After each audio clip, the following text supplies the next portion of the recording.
a short story that was just published to the Prompt magazine. It is a vignette from the series that I've been doing of short stories called The House of Crimson Tears, which is a vampire and supernatural fiction series. If you're interested in reading more of them, let me know. I will tag some in the description, and away we go. Spellbound by Solstice. It was that special time of year in St. Louis again. Henrietta could feel the bite in the air. The longest days of the year were upon her, and the winter solstice was arriving in a number of days, coinciding with the blue moon, the night of the longest hours. Even though she was taking extra hours at the hospital, she took time off in winter solstice every year, in exchange for working both Christmas and a double shift on New Year's Day. There was electricity in the air, arriving home from work from the hospital an hour after sundown.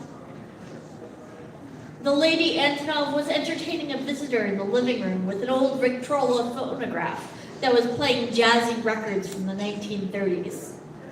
"Oh, hello," Henrietta smiled at the guest. Antinov waved Henrietta over to them. Come in." The guest rose to greet her, introducing himself. "I'm Kiringa. Antinov and I are old friends." Scrunching up her nose, Antinov teased the Celestial, saying, "Must you call me old in the presence of my children?" Kiringa laughed. "My apologies. You know I didn't mean it that way. Are you from her time in France?" Henrietta speculated on exactly how long they had known each other. Lady Antinov and Kiringa exchanged glances. They both started to talk at once, and Kiringa offered to let her go first. "Yes, you could say that. He knew of me before I knew him, though.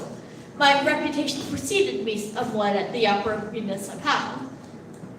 Antinov gave a slightly wrinkled smile, showing her vintage. That placed the two of them in France around the 1700s, Henrietta realized. "Wow," the younger vampire murmured. "Unfortunately, this is more than a social visit. We're having a conclave of sorts." Kiringa looked at Antinov, who nodded slightly. The turf war got out of hand in 2020, so they're redoing all of the peacetime documentation. Henrietta understood well enough. After all, she nearly lost her job over the possibility of a vampire raid at her workplace. "You're a Celestial, aren't you?" Henrietta asked Kiringa. "Yes," he admitted. "I'm one of the truly ancient ones here in town at the moment. The conclave is a mix of vampiric leaders and a handful of trusted city founders. Antinov?" Kiringa looked over at the lady of the house. "Will this one here be joining us?" "Well, I hadn't planned on it, but it should be all right." The elderly vampire rose and leaned on her cane. She had taken to using it as an accessory, and enjoyed the added benefit of blending in with most of society when she decided to take a walk. After a bit more talk and a quick pause to let Henrietta put on something other than her work scrubs, they all piled into Kiringa's GM Cutlass Sierra. It was a fairly spacious car for a lone Celestial bachelor, but keeping it tuned up was one of his hobbies that he turned to after picking it up from a used car dealership during the pandemic. They met on hallowed ground.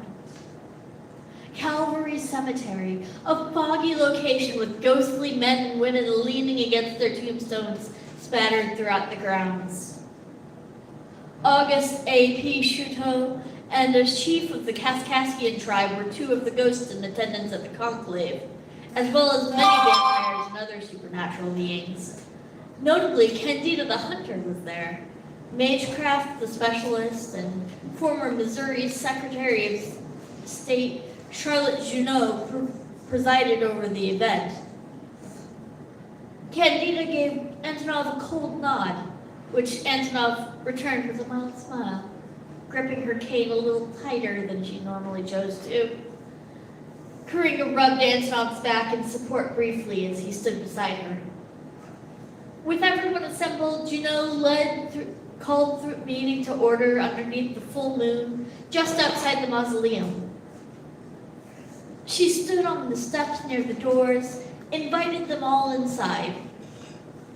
Henrietta watched as the archway lit with runic power as each supernatural person passed through.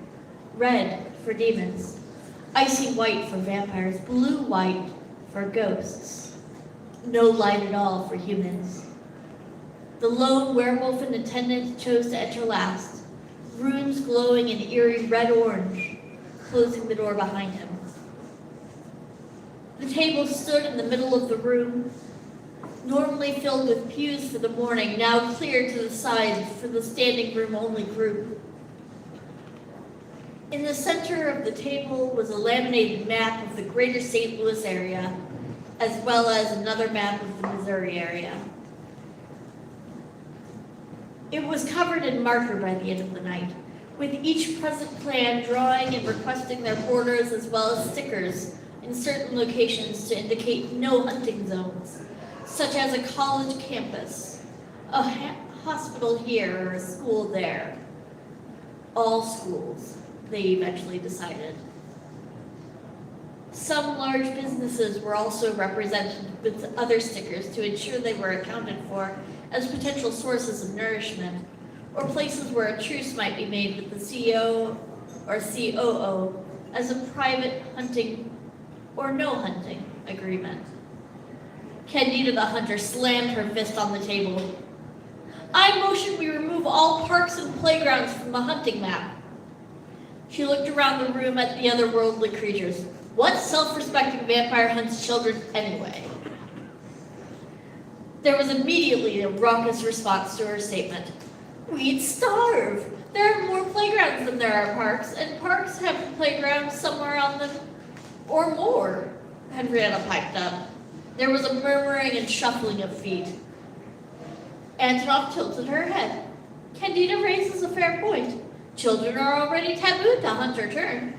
Maybe it's time we made it law by putting it in a truce. Candida raised her voice over the din that ensued with, That's not what I... but was cut off by the rising voices. Juno banged the gavel on the table a few times. After the protests of various reasons settled down, she said, We will take one argument in favor and one argument opposed. The lone werewolf, a well-dressed alpha in his tailored suit and swishing bushy tail by the name of Clarence Perkins, said, I cannot speak for the whole of my kindred, but I, for one, do not approve of putting children in dangerous situations with any creature. I feel they should be protected without being hunted until they are at least past 20. There was more shuffling and murmuring. A vampire from the middle of the crowd on the opposite side snarked, What are we supposed to do, check IDs? Kiringa looked at the offender straight in the eyes and said, If you hang out at bars, the bartender will check IDs for you. He paused and let giggles pass through the crowd. All joking aside, when in doubt, don't hunt. Leave the college campuses alone, leave the playgrounds alone, leave the trick-or-treaters alone, and stick close to the actual age-appropriate venues. The vampire on the other side of the stair cringed a bit under the intense gaze. I maintain my previous statement.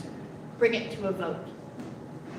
The Secretary of State banged the gavel and called for a vote, taking the tally of aye votes, nay votes, and abstentions. It worked out to about 3/4 of the attending in favor of solidifying the minimum age for hunting as part of the truce, while keeping the parks and woodlands open for hunting. The rest of the motions moved fairly quickly as the evening wore thin. At about 4 a.m., the conclave had a complete documented map, and while not everyone was satisfied, Antinov was pleased that there was a provision added that some of the blood banks would offer the vampire community an opportunity to assist with funding in exchange for assistance in the case of another pandemic were it to occur. It is my extreme pleasure to announce this Solstice truce as signed and valid, Secretary Juno stated. Her eyes glowed white as her fingers moved a pen across the bottom of the new truce. She then passed it to each leader gathered, who signed with the enchanted ink pen to hold them to all new adherences. They all left at 4:30 on the December morning. Kiringa hurrying Henrietta back home with Antinov. Well, that was certainly a hullabaloo, remarked the elder vampire. I think it went quite well, Kiringa said. He glanced in the rearview mirror, and Henrietta had fallen fast asleep in the corner of the car like a kid. He nudged Antinov, who looked back and stifled a giggle. It's almost a shame to wake her, she said. But wake her they did, upon arriving home, and they all hurried into the house before sunrise.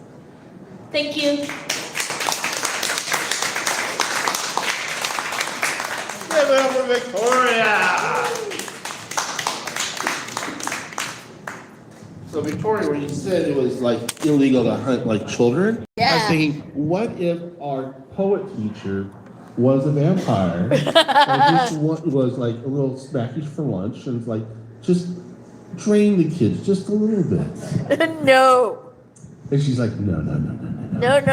Okay, next up, all the way from Oregon, please welcome Renee, who used to be one of our regulars back in the team.